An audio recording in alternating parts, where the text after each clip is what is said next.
The whole contraption starts with a cheap Chinese green laser module. You can see that here. It comes with a laser driver and it requires 12 volts to operate, which comes from my power supply. The much more interesting part is the acousto-optic modulator here, with its driver in the silver metal box here. This one needs an input signal that comes from my signal generator, respectively from my MP3 player, and it needs 28 volts from the other port of the power supply. Inside the metal box is an amplifier and modulator. It takes the input signal and modulates it to a carrier frequency of 80 MHz with power of about 1 watt. The modulator itself is a piece of glass, optical glass, with a piezoelectric transducer on the side. And the 80 MHz is used to create sound waves, 80 MHz sound waves that travel through this crystal, and that splits up the laser beam into a main beam and several side beams, as you will see a little bit later. By the way, safety first, even if this laser module only has 100 milliwatts, that's still enough to damage your eyes, so laser safety goggles are a good idea. Just make sure you get good ones, not the very cheapest. Here you can see the difference between an unmodulated signal and a modulated signal. You can see the side beams that go on and off, and that's the direct beam here.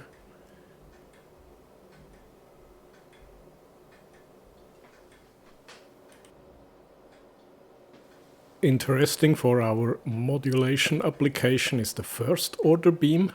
The zeroth order beam is the direct beam. This is not influenced much by the modulation, but as you can see here, I'm just turning the modulator a little bit to get a maximum on the first order beam. And then when we modulate with the signal, you can see how this dances around. So here is the turning of the module.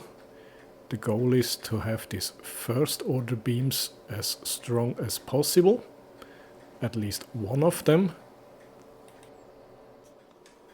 And here as an example, I'm modulating with a 1 Hz square wave. On, off, on, off, on, off. So you can see the first order beams there. That's those left and right of the center beam.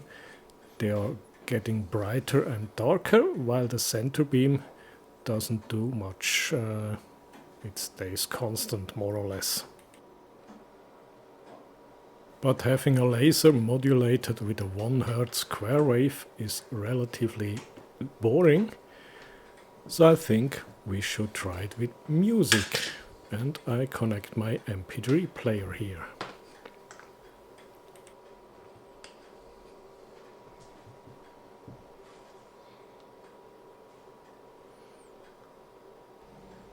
When music is used for modulating the laser beam, we also need some sort of receiver, so I built this one. It's a piece of a solar panel, a tiny little one from a calculator or something, a decoupling capacitor to remove the DC part, which comes from the solar module, and a connector for headphones or whatever. And as you can see, it's a solar cell, a capacitor and headphones. Nothing else, no amplifier, no nothing.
And because it's too hot for headphones today, I switch to my amplifier with speakers, or with one speaker.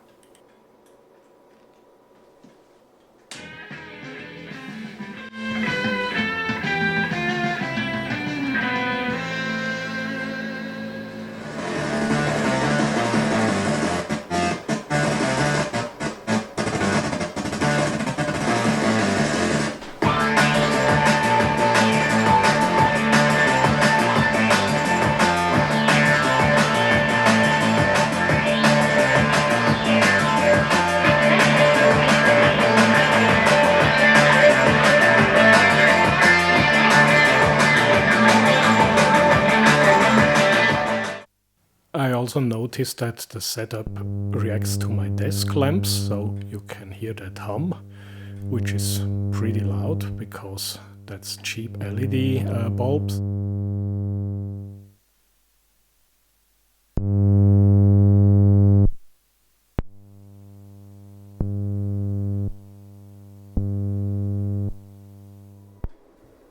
And because a laser music transmission within a room makes not much sense, so I tried a little bit more distance. I beamed it down to my garden with mirrors, and let's see how that works.